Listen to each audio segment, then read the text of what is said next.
Les réponses sans tabou, l'émission qui ouvre le débat sur l'avenir de la communauté juive, présentée par Rafi Marciano sur Judaïque FM. Bonjour à tous les auditeurs de Judaïque FM. Merci de nous rejoindre pour cette nouvelle émission des réponses sans tabou. Alors, nous avons avec nous dans les studios Père Christophe Lesourd. Bonjour. Bonjour. Alors, vous êtes le tout nouveau directeur du service national des relations avec le judaïsme. Vous êtes originaire du diocèse du Mans. Vous avez été nommé par le Conseil permanent des évêques de France le 1er juillet 2020. Vous avez remplacé notre fidèle ami Louis-Marie Coudray.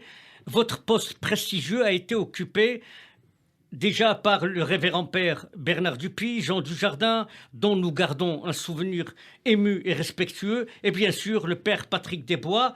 Et j'ai le plaisir d'accueillir à vos côtés mon amie et néanmoins complice Stéphanie Dassa, directrice de projet au CRIF, en charge d'ailleurs du dialogue judéo-chrétien au sein du CRIF. Alors, père Christophe Lesourd, d'abord félicitations pour votre nomination. Juste une information, une réaction peut-être aussi avec Stéphanie. 2 jours après votre prise de fonction, vous avez reçu la visite surprise du grand rabbin de France. Quel sens attribuez-vous à cette rencontre ? Cette rencontre m'a beaucoup touché, beaucoup ému. Ce qu'il faut savoir, c'est que dans le diocèse du Mans, à la demande de notre évêque, on organise de façon récurrente, et il m'a confié cette mission, d'organiser donc des grands colloques ouverts au grand public, et on organise ça au Palais des Congrès. Et il se trouve qu'en 2013, Raïm Corsia, qui était le rabbin aux armées, nous avait fait l'amitié de venir dialoguer avec le cardinal Scola. Et c'est à cette occasion que j'avais connu le grand rabbin Raïm Corsia. Et lorsque j'ai été nommé, j'ai voulu l'appeler en premier, que ce soit la première personne que je puisse contacter. Et là, avec son humour habituel, il m'a dit « Donne-moi ta date de naissance ». Alors, je lui ai donné ma date de naissance. Il m'a dit, c'est bien ce qui me semblait, tu es plus âgé que moi, donc c'est à moi de venir. Donc, c'était toute son élégance, toute sa délicatesse, et je peux vous dire que sa démarche, m'a beaucoup ému et a été très signifiante pour la conférence épiscopale française, où du reste, il a rencontré les responsables du secrétariat général. Merci. En tout cas, donc on va rentrer dans la dentelle, comme on dit, dans cette émission. On va vous titiller. Je vais titiller un peu Stéphanie Dassa, même si elle nous sourit pour nous neutraliser. Mais après des siècles de discorde et de tragédie, le dialogue, père Christophe Lesourd, entre juifs et chrétiens serait-il, selon vous, exemplaire du devenir, je dirais, de l'humanité ? Alors, la question qu'on se pose, c'est qu'est-ce qui unit aujourd'hui juifs et chrétiens? Qu'est-ce qui les sépare? Et est-ce que ce qui les sépare les oppose-t-il? C'est une question fondamentale et je pense que nous sommes à un moment extrêmement important. C'est-à-dire qu'il y a eu toute une démarche de repentance de l'Église parce qu'il y avait 2000 ans de douleur, de souffrance infligée à nos frères juifs. Et on sait que plusieurs figures de l'Église universelle, je pense en premier à Jean XXIII, bien sûr aussi à Jean-Paul II, ont beaucoup fait de gestes et publié des documents très importants qui soient le signe justement et de cette repentance et de cette volonté de réconciliation et de dialogue. Et nous sommes à un moment important parce que nous voyons de nouveaux chemins de réflexion à mener ensemble et pour nous-mêmes et pour la société. Est-ce que, juste une parenthèse est-ce que vous pensez donc que les hommes de foi ont encore quelque chose à dire à la société? Je pense que c'est essentiel d'entendre les voix spirituelles. Vous savez, un de nos confrères, un dominicain qui travaille au Caire, a publié un livre tout récemment qui s'appelle Fanatisme. Et ce qui fait apparaître, c'est que le vide spirituel n'existe pas.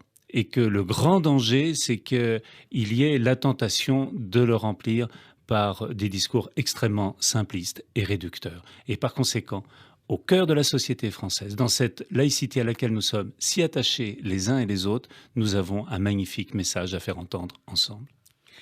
Alors, le CRIF a installé pour sa part la Commission des relations judéo-chrétiennes. Est-ce une manière pour le CRIF de souligner l'importance qu'il accorde à cette mission et qu'il accorde au dialogue, Stéphanie Dassa? Alors oui, je vais répondre oui à votre question, mais c'est surtout une manière d'entériner ce qui s'est déjà passé.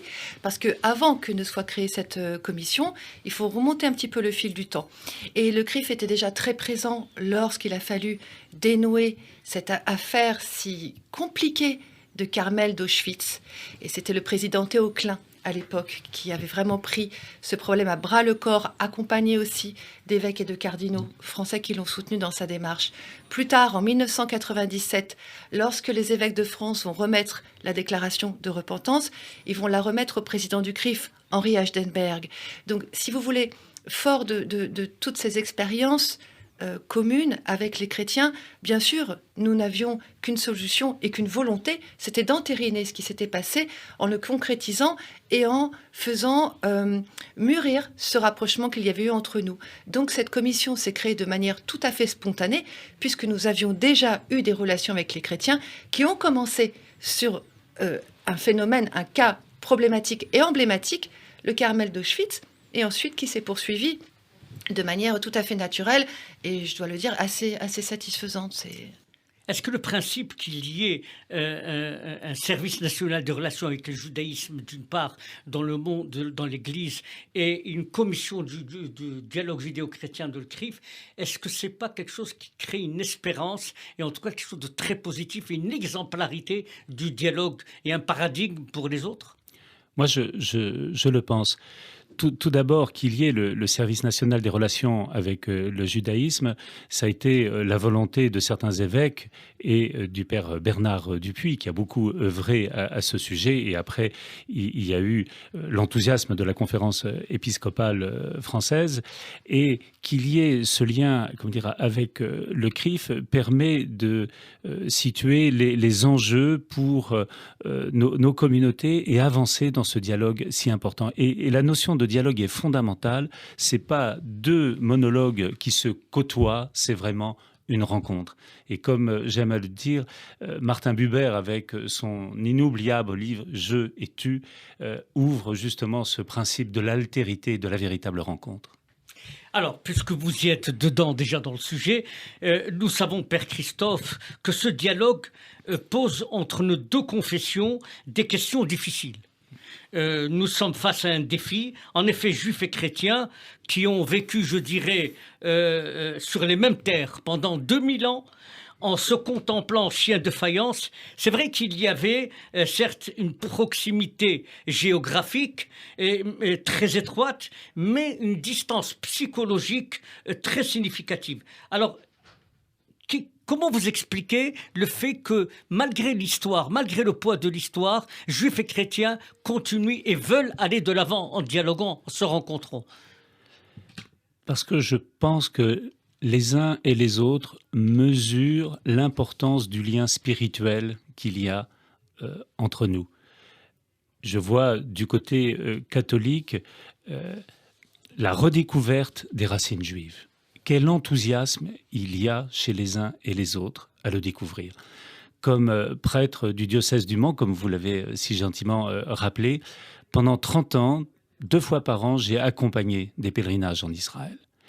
Et je vois combien les uns et les autres sont revenus extrêmement changés dans leur rapport au judaïsme, la redécouverte de leurs racines juives, découvrir combien Jésus était juif, c'était pas un météorite, pour reprendre une expression de Jean-Paul II, un météorite qui arrive dans l'histoire de l'humanité, c'était l'homme issu d'un peuple. Et deuxièmement, c'est aussi la joie de découvrir le judaïsme aujourd'hui.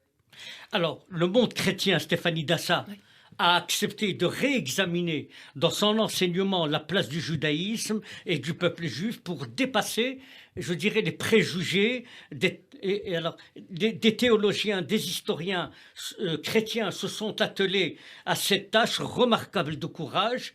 Mais Stéphanie Dassa, est-ce qu'il ne serait pas important que dans le monde juif, dans notre enseignement, pour les nouvelles générations, nous donnions à notre tour une vision éclairée et ouverte des chrétiens et du christianisme?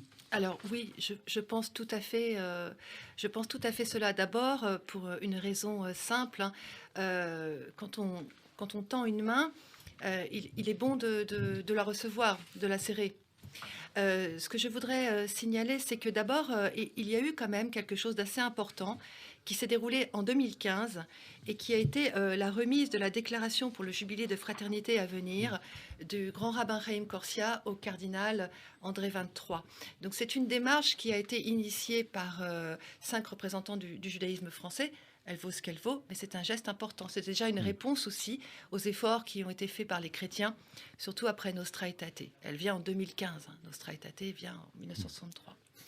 Sur la question de l'enseignement et de la découverte du christianisme auprès notamment des jeunes juifs, pourquoi pas, je pense effectivement qu'il y a une carence assez signifiante de ce côté-là. Je pense que l'intérêt porté au christianisme est relatif, c'est-à-dire qu'il n'atteint pas vraiment dans le cœur des générations, dans le cœur de l'éducation. Je pense qu'il y a beaucoup de moyens d'accès qui pourraient être très intéressants pour les jeunes juifs de découvrir le christianisme, notamment par le biais, si vous voulez, de la lecture des évangiles, où vous avez dans cette lecture des évangiles des choses que vous apprenez sur le fonctionnement des synagogues à l'époque. Donc il y a aussi un intérêt, je dirais, pour l'être juif ou pour les éducateurs juifs, de faire connaître à la jeunesse voilà, des choses qui sont d'obédience historique, mais en passant... Oui, mais qu'est-ce que fait le CRIF concrètement ? Est-ce que le CRIF se déplace dans les écoles, se déplace dans les institutions? Je sais que la communication du CRIF est très importante et c'est le fait d'avoir installé une commission de relations avec les judaïsmes, c'est remarquable parce que c'est un pas en avant très important. Mais est-ce que vous allez sur le terrain? Alors, on n'est pas allé sur le terrain, pas sur le terrain des écoles, parce que si vous connaissez, Rafi, comme moi, le fonctionnement des organisations juives et des institutions juives, chacun a un peu sa mission. Nous, notre mission, elle est dirigée vers la société civile, elle est plutôt politique que théologique, elle est plutôt politique qu'éducative. Donc, mais bien entendu, nous restons en lien avec les gens à qui sont confiées ces missions. Je pense que effectivement, ce qui serait bien, c'est qu'on se réunisse avec eux pour voir ce qui a été fait et voir ce qu'on peut faire. Vous avez invité hier soir dans une émission remarquable en ligne du CRIF et vous avez reçu Christophe Le Sourd et ça, c'est une avancée énorme. Imaginez cette rencontre avec Christophe Le Sourd il y a 70 ans. Imaginons. Qu'est-ce qui se serait passé? Alors, c'est pour ça que je voudrais vous poser la question, Christophe Le Sourd. Nous avons compris que dans le dialogue, il y a un principe. C'est qu'on est d'accord sur quoi on n'est pas d'accord. Et si ce principe est accepté, tout est ouvert. Absolument. Autrement dit, entre nos deux théologies, il existe, Père Christophe Le Sourd, des zones d'opposition. Est-ce que vous diriez que l'existence d'une légitimité, d'une opposition entre la foi juive et la foi chrétienne n'est en rien une opposition entre juifs et chrétiens? Absolument. Qu'il y ait d'irréductibles divergences, c'est une évidence. Mais justement... Pourquoi vous ajoutez le mot irréductible? Parce que je pense que sur tel ou tel point... Parce que c'est la première fois que j'entends un représentant de l'Église ne pas parler de divergence, mais d'irréductible. Oui, moi je partage. Je le pense. Mais ce n'est pas parce qu'il y a d'irréductibles divergences qu'il n'y a pas la possibilité d'un vrai dialogue et d'avancées progressives, graduelles, pour reprendre la belle expression de Jean-Paul II. On voit bien, comme vous l'avez dit, depuis 60 ans, 65 ans cette année, c'est considérable les avancées, considérable. Quand on pense à la situation il y a 70 ans, eh bien aujourd'hui, c'est absolument magnifique de constater les avancées. Et on voit bien qu'en fait, il y a deux domaines. Il y a le domaine du quotidien, des fraternités, de tout ce qui peut se faire entre juifs et chrétiens, y compris en termes de solidarité, de projets menés ensemble. Et puis, la réflexion menée par les théologiens, les philosophes sur des questions extrêmement pointues qui nous aident peu à peu, à comprendre davantage l'autre. Et plus on comprend qui est l'autre, et plus on sait qui l'on est soi-même. Et par conséquent, le dialogue, ça n'est pas insoluble. comment dire, c'est pas un solvant. C'est le dialogue, c'est ce qui permet d'être au contraire un révélateur. Je vois Stéphanie Dassa sourire, c'est qu'elle est d'accord avec vous. Mais autrement dit, pour dire avec Stéphanie Dassa, autrement dit, dialoguer, Père Christophe Lesourd, dialoguer, c'est apprendre à vivre ensemble. Absolument. Alors que nos convictions restant profondément différentes. Je veux dire, les personnes qui soulignent que juifs et chrétiens ne devraient pas se contenter, je dirais, d'un dialogue de surface, de ce faux dialogue qui n'est que la volonté de plaire par une sorte de complaisance réciproque. Absolument. Vous êtes d'accord avec ce principe? Absolument. Voilà. Absolument. Ça, c'est Stéphanie fondamental. Dassa, il faut l'authenticité, la vérité de nos êtres dans le dialogue. Oui, bien sûr, je rejoins complètement le Père Lesourd là-dessus. Et pour rebondir sur ce qui me faisait sourire, j'ai l'habitude de dire, n'ayez pas peur du dialogue, c'est pas une aspirine, vous n'allez pas vous dissoudre dedans. Voilà. Vous allez rester vous-même. Alors, Père Christophe Lesourd, peut-être quelques questions où on relève un peu les divergences. Il y a 3 fondamentaux dans le judaïsme, dans le dialogue avec les chrétiens. C'est ces 3 principes. 1, il ne peut pas y avoir de dialogue avec le monde chrétien sans, au cœur de ce dialogue, s'installe le problème de la Shoah, la question de la Shoah. La deuxième question qui se pose à nous dans une exemplarité de rapport, c'est la notion de la loi. Et le 3e rapport, c'est la notion de la terre. Est-ce que vous comprenez, quand les Juifs posent ces 3 principes avec les chrétiens, est-ce que vous comprenez leur positionnement et pourquoi ils le posent? Ou est-ce que vous prenez ça comme une opposition stérile? Non, pas du tout stérile. Ce sont des questions fondamentales. Et sur non, je veux dire, c'est pas provocateur. Non, mais pas du tout. Voilà. Pas du tout. Pour avoir lu votre très beau livre, je sais combien l'événement du Carmel d'Auschwitz a été pour vous extrêmement douloureux. Et actuellement, nous sommes en train de travailler avec la magnifique équipe du Service national des relations avec le judaïsme, initiée par notre cher frère Louis-Marie Coudray. Eh bien, nous préparons donc un ouvrage qui collecte toutes les allocutions, interventions, discours écrits de Jean-Paul II concernant les relations avec le judaïsme. Notamment le lumineux discours de Mayence. Absolument. Lumineux discours de Mayence. Et puis, ce matin, je relisais sa lettre du Vendredi Saint de 1993, où c'est l'injonction aux carmélites de partir. Et c'est pour dire combien l'Église, au plus haut niveau, a entendu le cri de nos frères juifs pour dire « ça n'est pas pensable ». Qu'il y ait encore la permanence du Carmel à Auschwitz. Et de la croix. Et de la croix. Voilà. Et par conséquent, ce qui est très important, c'est de voir aussi les nombreuses interventions du pape Jean-Paul II, de Benoît XVI et du pape François concernant la Shoah, et de faire en sorte qu'il y ait le partage de cette mémoire exigeante pour que ce soit compris et que cela ne se reproduise pas. Alors, pour essayer d'éclairer, et la question s'adresse à Stéphanie Dassa et à vous-même, Père Christophe Lesourd, ce que je comprends, c'est que le dialogue permet le face-à-face. Et vous rappelez Martin Buber tout à l'heure, c'est-à-dire qu'il faut que juifs et chrétiens, mais c'est ça la question, c'est-à-dire au fond, bien sûr, le dialogue nous enrichit mutuellement, bien sûr que l'on découvre l'autre et que l'autre n'est pas étranger pour moi. Et c'est cette idée importante que le dialogue se passe avec l'autre, et l'autre, c'est pas moi-même. Et je dois accepter les différences. Mais est-ce que vous diriez, Père Christophe Lesourd, et je pose aussi la question à Stéphanie Dassa, si le dialogue entre juifs et chrétiens, c'est un face-à-face, est-ce qu'il faut accepter du côté chrétien que nos 2 théologies ne se rencontrent pas et qu'elles ne se rencontreront peut-être jamais. Oui. Elles se rencontreront peut-être dans un autre temps de l'histoire, et c'est ces points-là qui nous interrogent. Est-ce que vous comprenez la légitimité de ce questionnement? Je le comprends, et il est partagé par les plus hautes autorités.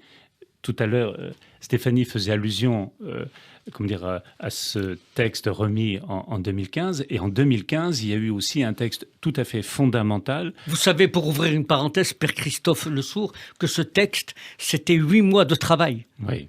C'était 5 personnalités qui travaillaient sur ce texte et qui se bagarraient. C'était une bataille de mots, parce qu'on était différents, mais il a fallu qu'on se bataille pour trouver les mots justes. Mais le principe était parti de lequel principe? C'est que ça suffit. Arrêtons d'attendre que les chrétiens nous disent, etc. C'est à nous aussi à leur demander. C'est à nous aussi à aller vers eux. C'était ça un truc. Je ferme la parenthèse. Non, mais et en 2015, il y a eu aussi un texte produit par le Vatican, texte auquel des rabbins, des intellectuels juifs ont contribué. Et c'est le fameux texte « Les dons et l'appel de Dieu sont irrévocables ». Et il y a cette phrase « L'Église catholique ne conduit et ne promet aucune action missionnaire institutionnelle spécifique en direction des Juifs ». Ce qui veut dire qu'il y a excusez-moi, sur la réalité, c'est pas vrai. Ah si. Non. Moi, sur le terrain, c'est pas toujours vrai. Voilà, je veux nuancer. C'est pas toujours vrai. Alors, qu'il y ait pas de prosélytisme. Écoutez, moi je pense que ce qui est très important, c'est de faire la distinction entre la mission que l'Église catholique confie aux uns aux autres et l'attitude prosélyte de certaines personnes. Évidemment, j'en suis conscient. Mais pour moi, il y a une sacrée différence. Dit comme ça, je peux comprendre. Voilà. Vous voyez, pour moi... Donc, vous êtes un fin diplomate. Il y a merci, c'est trop gentil, Rafi. Non, mais profondément, on touche à quelque chose d'essentiel. Et avec ce mot de Benoît XVI, que l'Église ne se préoccupe pas de convertir les Juifs. C'est une phrase fondamentale. Donc, c'est un principe qui est acquis au sein de l'Église catholique aujourd'hui. Officiellement, non, c'est parce que tout à fait acquis. Et je dis bien l'extrême attention de l'Église de France à l'égard du judaïsme, elle est remarquable. Absolument. Donc, quand j'écoute un représentant de l'Église de France me dire qu'aujourd'hui, la notion de prosélyte, que l'Église aurait renoncé, c'est parce que dit Rémi Brague. Il dit, si l'Église renonce à la conversion d'Israël, elle n'est plus l'Église. Mais je ne veux pas rentrer dans la polémique maintenant, parce que Rémi Brague, il n'est pas représentatif pour moi de l'Église de France. Mais dans le judaïsme, très clairement, Père Lesourd, il y a une transcendance absolue de Dieu. Il n'y a pas immanence. Dieu est transcendant dans le sens où il ne s'incarne pas dans l'homme, il n'entre pas dans l'histoire de l'homme. Et je pense que Stéphanie Dassa serait d'accord avec moi. Comment expliquer, est-ce que vous comprenez cette légitimité de cette interrogation au sein du peuple juif ? À nouveau, je la comprends. Et ce qui est... Non, vous l'acceptez. Parce que la conscience chrétienne, je comprends qu'elle soit surprise par une telle affirmation. Dire que c'est contraire à la tradition juive de dire que Dieu s'incarne dans l'homme, et or, dans le judaïsme, Dieu ne s'incarne pas dans l'homme. Il crée un homme, il confie des missions à l'homme. Sage. Mais ce qui est magnifique, c'est de pouvoir en débattre. C'est ça qui est très important. D'avoir des occasions, des opportunités où chacun expose son point de vue, son histoire, son identité, et que, à travers ce que dit l'autre, on puisse aller plus loin dans sa propre compréhension de ce que l'on croit. Alors, on a une chance avec vous, Christophe Lesourd, Stéphanie Dassa, et on a une chance dans la République française, sur la terre de France, d'avoir l'exemplarité d'un dialogue qui est un paradigme pour les autres. Et nous avons la chance d'avoir deux institutions qui travaillent ensemble. Le CRIF, par sa commission des relations judéo-chrétiennes, et par le bureau des relations avec chrétiens. On aura, dans les jours à venir, dans les semaines à venir, beaucoup de travail, et on aura un plaisir à vous recevoir au CRIF, dans cette commission, parce que là, on va vous mettre sur le gris. Mais on a des questions, mais d'une manière très respectueuse et en tout cas très élégante. Qu'est-ce que vous diriez aux auditeurs qui vous écoutent aujourd'hui dans toute la France, aujourd'hui dans le cadre du judaïsme, dans le cadre du dialogue judéo-chrétien ? Pour dire que c'est pour moi un formidable privilège que de vivre cette mission. Et pour reprendre sur cette venue pour le dialogue, vous savez ce que j'aime beaucoup dans le livre de Job, lorsque l'ange tentateur pose la question à Yahvé, est-ce pour rien qu'il t'aime ? C'est une question fondamentale dans la Bible. Eh bien, c'est la notion de gratuité. Dieu nous aime gratuitement. Est-ce que nous sommes capables d'aimer gratuitement les autres, et en particulier nos frères juifs, aimer nos frères juifs pour ce qu'ils sont. Stéphanie ? Alors moi, je suis tout à fait d'accord avec le Père Le Sourd. Je pense que nous avons un avenir devant nous. Nous avons beaucoup de travail. Je pense que nous sommes inquiets, l'Église de France, comme le CRIF, comme le CNRJ, nous tous, sur l'évolution de notre société civile. Et je crois que ce que nous voulons, surtout aujourd'hui, c'est œuvrer, travailler ensemble pour une société plus apaisée, plus tolérante, et où on peut aussi combattre ensemble contre l'antisémitisme, par exemple, ou contre des actes antichrétiens. Ce sont des choses qui nous préoccupent fortement. Père Le Sourd, félicitations, beaucoup de courage, dans votre réussite de cette très belle mission, et beaucoup de patience avec les Juifs. Surtout. Les réponses sans tabou, l'émission qui ouvre le débat sur l'avenir de la communauté juive, présentée par Rafi Marciano sur Judaïque FM.